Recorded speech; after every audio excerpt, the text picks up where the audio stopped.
Hello everyone. Today I will be featuring a new upcoming ship. Just look at this gorgeous ship. Okay, I'm biased. I love the way German battleships look in this game in general. I love the design of the German battleships. I think they look amazing. And what we're seeing here is the upcoming Tier 8 German battleship, or well, battleship battlecruiser Odin. It's classed as a battleship in World of Warships, so that's what we're gonna call it, and it does fit it fairly well. Think Scharnhorst, but tier 8, to put it quite simply. Once again, I do want to thank you all for the subscriptions and the follows. In fact, I just checked, and apparently, surprisingly, a large amount of people who watch me are actually unsubbed. So, I'm gonna do my classic sellout. If you can be arsed, drop me a subscription. I would greatly appreciate it.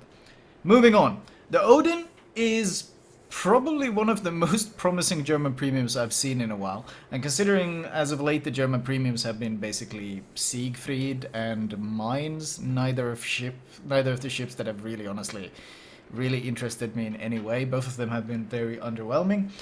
The Mines has been fun. Especially, I admit to some bias though, because I really love the way the Scharnhorst plays, and I've always liked the Scharnhorst, and this thing kinda fits that playstyle quite well. Starting off, the health pool is 62.7k, which is okay. It's honestly, it's at the bottom of the pack, but it does beat the Monarch. The Monarch is 60.5. But of course the Roma, Amagi, they're 65, 66, and then Massachusetts is also 66. And then if you go to the stuff like Vanguard, then we jump over 70k, or Tirpitz is almost 70k. So yes, it's got a deficit, but it's not that big of a deal. It's got plenty of health. Survivability is honestly not an issue for the Odin. The turning circle is 790 meters, which is pretty damn good actually. It puts it at the very top of the pack. I think the only one that turns better is the NC and the Massachusetts. Everyone else either matches it or are significantly worse. Worth noting is that the Bismarck and the Tirpitz both have an 850 meter turning circle, so it does handle better than them. The rudder shift is also better than them, with the Tirpitz having a 16-second rudder shift, and this thing has a 14.1 second rudder shift time. So fairly agile. And it's also pretty fast. It's not quite as fast as them, but it does 30 knots, which is perfectly respectable. And it fits its playstyle. It gives it enough speed to work with. The concealment, though, is actually really good. The concealment with the full stealth build is 12 kilometers. And that's exactly what I'm running here, waiting to ambush some potential targets. This is fantastic, because it really allows it to fulfill this playstyle of seeking out these opportunities to push into ambush and just take potshots at vulnerable ships. Because you kind of have to take potshots at vulnerable ships. You're not going to be spamming shells all the time at any target that moves, because these guns are only 305mm. You have 9 of them, sure, but they're still only 305. So you wait for opportunities, for those perfect broadsides that you can punish, because if you try to shoot anything angled, you're going to struggle. Your overmatch is, I think, what, 21mm, something like that. In essence, you're gonna overmatch tier 7, aka lower tier cruisers, and DDs. Everything else, if they angle, they can bounce it. And that's honestly, that's exactly like Scharnhorst. I'm pretty okay with this. You angle, you can bounce, but the rest of the time you can get punished. The dispersion is okay. The shell velocity is quite good, and the guns in general are very snappy, very quick to use. The turret traverse is 30 seconds, 180 degrees in 30 seconds, but the issue is kind of the penetration. The penetration is pretty bad. Now, if you hit the upper belt, of course, you can get some really juicy volleys, and you can get some good penetration damage, but I've really struggled to citadel any battleships. I think it might be a combination of the complete lack of penetration. At 10 kilometers, let's say, whereas the Tirpitz can pin 544mm of armor, the Odin pins 430. It's completely at the bottom of the pack compared to every other tier 8 BB. Even the Brits have better penetration. Even the Monarch has almost, what, 80mm better penetration than the Odin. So the penetration values are lacking, and you notice it. It also has a very short fuse arming time of only 10 milliseconds. And I think this affects it to some extent as well. The shells, I think, arm before they reach the citadel, if you even manage to get penetrations. In general, though, I've really struggled getting any citadels on BBs in this thing. It hasn't hampered me, and it hasn't been an issue, but it can lead to some really trolly situations where you're shooting a broadside battleship, and not only do you have to deal with classic trolley German dispersion, but most of the time the penetration won't even be enough to actually citadel them. If you do get a citadel, the citadel damage is 9,400, aka 9.4k, which is of course significantly less than the tier 8 Tirpitz and Bismarck's 11.6. And the AP alpha is quite underwhelming as well. Still though, I'm okay with this, because one thing I haven't mentioned yet is the armor. The armor on this ship is great. I actually, in a sense, I like it more than I like the Scharnhorst armor, because in the Scharnhorst, if you get up-tiered, you tend to eat a lot of pens, a lot of damage. In the Odin, if you get up-tiered, well, it honestly doesn't matter that much. You're still pretty damn tanky, not because of your health pool, but because of your armor scheme. The upper nose is 32mm. That's pretty classic battleship nose. Can be overmatched by Yamato so far. But the lower part of the nose is protected by a belt, something like I think 50mm of plating. And the back, your stern, is protected by 90mm of plating. Almost the entire stern is protected, so if you're kiting away and someone shoots you, they're gonna be shattering on that booty. The upper belt is 45mm and the deck armor is 50mm. This obviously means that big HE spammers, well, they can hit your superstructure, sure, but the rest of it is going to be shattering their HE. So, very resistant, and this combined with the concealment, and as I mentioned, pretty good maneuverability, means that this thing is pretty hard to track down, or pretty hard to farm down, because you can pretty comfortably just turn away and disengage. It's got the German turtleback as well, of course, so you don't really get citadeled pretty much ever in this thing. So survivability has been top-notch across the board in the Odin. So it gives you plenty of opportunities to find these situations where you can push in and actually use these guns. Now, it does have torpedoes, but it does have one issue that I do kind of dislike about torpedoes, and that's the fact that the torpedo launchers are located at the very back of the ship. In fact, if you look into the bottom left, you can see where the torpedo launchers are on the small icon of the ship. They are right next to the back turret. Now, the torpedo angles are okay, they're pretty good, allows for some YOLO plays, but because they're so far back, it also takes a long time for the torpedoes to travel the entire length of the ship before they actually reach the target. So, yeah, classic German 4 torpedoes, do decent damage, I'm not gonna like shatter any records with them, but they're a threat for brawling, and they are useful. It does make you more threatening when you rush an enemy BB, so it forces them to play safe around you, so there is that. Your secondary power, I think the default range is actually 7.5, so technically you could build the ship for secondaries if you wanted to. The issue is that you don't actually have that many secondaries. You have something like half the secondaries of the Bismarck and the Tirpitz. So yeah, they do add a bit to the battle and they do provide some benefit. Actually no, never mind, the 128mm do almost as much as the 105s on the Bismarck and the Tirpitz, but then your 150s do half. So I wouldn't actually say half, I'd maybe say you got about 70%, but someone actually told me, I was thinking about, I was theory crafting a bit about using these secondaries. Someone in chat told me that the firing angles of the secondaries are actually really poor. And half the time, basically half the secondaries won't even be able to fire unless you're giving significant broadside. So he said, sadly, on the Odin, he does not recommend going for the secondary build. And this is a guy who absolutely loves German battleships, and every time I stream, he's asking me to play German battleships. So I'm gonna take his word for it. If he's someone that enthusiastic thinks you shouldn't, it's not viable because of the firing angles, he probably has a fair point. I won't vouch for it, because I'm not sure, but that is at least the impression I have gotten. I finish off the Richelieu.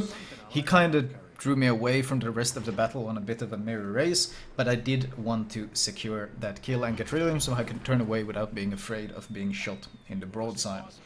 Next target, the carrier. AA is an issue.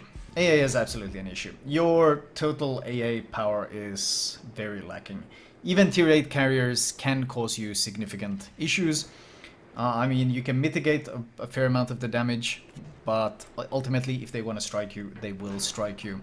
If you get up tiered into tier 10, I had the pleasure of having a Hakuryu strike me earlier today, and I can tell you that this thing gets Citadel by AP bombers extremely easily. He dropped me twice from 2 different angles. He dropped me with the AP bombers, and both times he got a double Citadel, which is 17k AP damage. Of course, Citadel damage, so I can't heal it, and it also broke my engine. So that's more than half my HP gone in basically 2 Hakuryu AP bomber strikes. So those things are still horrendously broken against the Odin, and your AA is nowhere near enough to stop it. So that's something to keep in mind. The firing range, a bit limiting. I do find myself using the spotter plane quite often to shoot targets, like in this case shoot the Kaga, but I think it's a fair trade-off because you have really good concealment.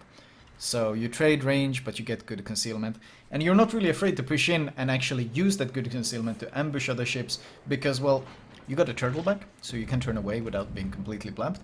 You're quite fast, you're stealthy, you got good armor, you're resistant to most forms of damage, except torpedoes. That's something I did not mention. I spoke of the torpedoes, but I didn't mention the torpedo bulge. You got the classic German torpedo bulge, which is basically complete trash. It's 22%, the same as Tirpitz and Odin.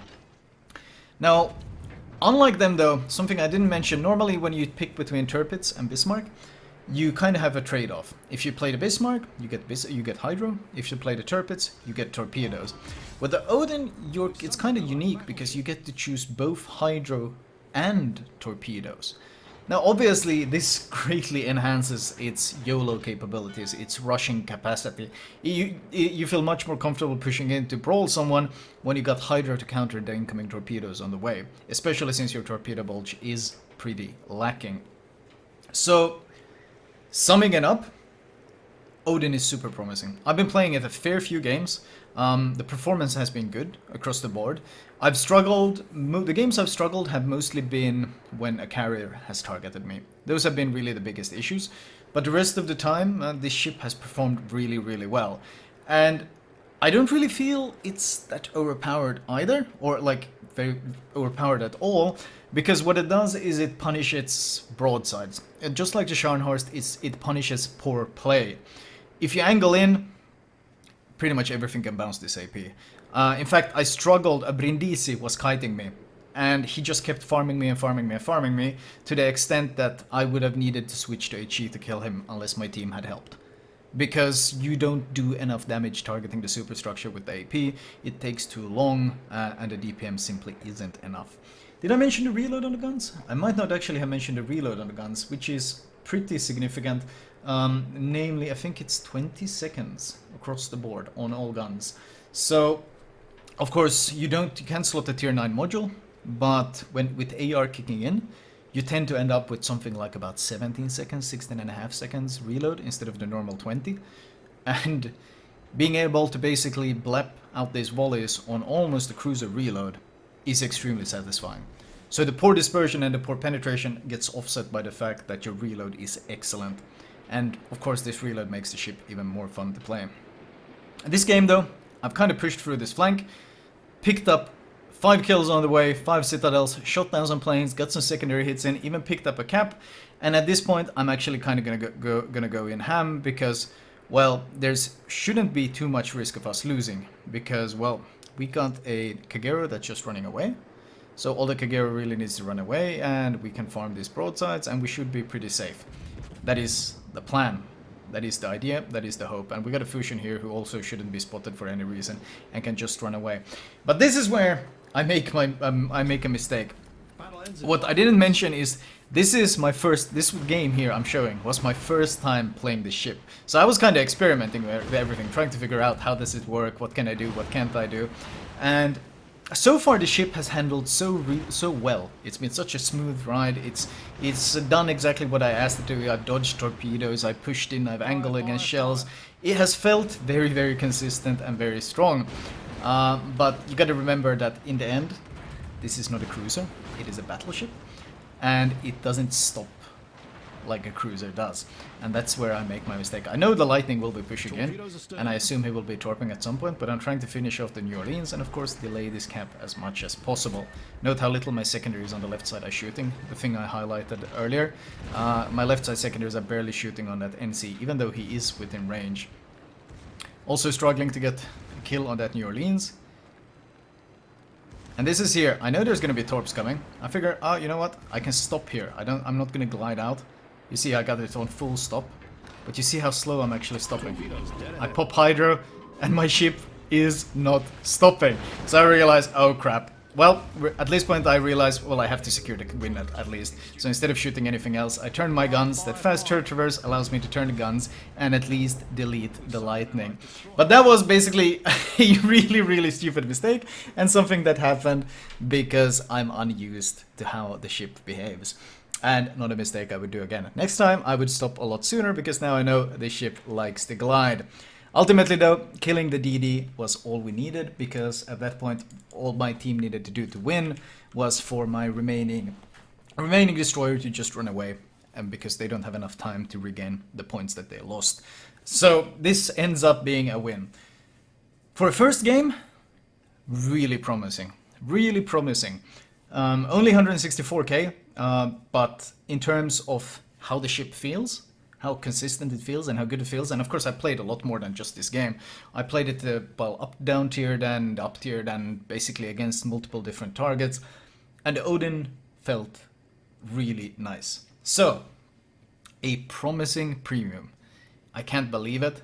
I will show you guys the armor model and I can show you the build I've been using so far, but more importantly the armor model so you get an idea of how tanky this thing actually is. Team score, almost 3k. Could have been significantly more if I hadn't waltzed right into the most useless torpedoes ever. I mean, I'm not blaming the Lightning. He torpedoed the dumb battleship pushing in, but I really thought I could stop in time. Absolutely could not. It's a big ship, it likes to glide, and that's something to keep in mind. I will probably be posting some more vids of this Odin later because I've been having a lot of fun playing it. It really fits my playstyle and it's just a fun battleship to play. Detailed report wise, well, 88 shells, 225 fired. You tend to shoot a fair bit in this. Of the damage taken, only 33k was from the torps, but they came at the decisive moment, and that was all it took to finish me off. Still though, let me show you guys the armor model. Right, module-wise, not much to talk about. There's not a whole lot you can change here. Besides, of course, running... Well, you can run a fighter plane instead of a spotting aircraft too. I could technically alleviate the AA issue, but honestly I think the spotter plane is just more useful, especially since the fighter plane tends to be fairly inefficient in this game. Upgrade-wise, I've ran turret survival and torpedo survivability, better dispersion, additional tankiness, and concealment. But more importantly, let me show you guys the armor layout. Lower belt. Oh, sorry. Let me correct. I said 50 millimeters. The lower belt is actually 60 millimeters, not 50.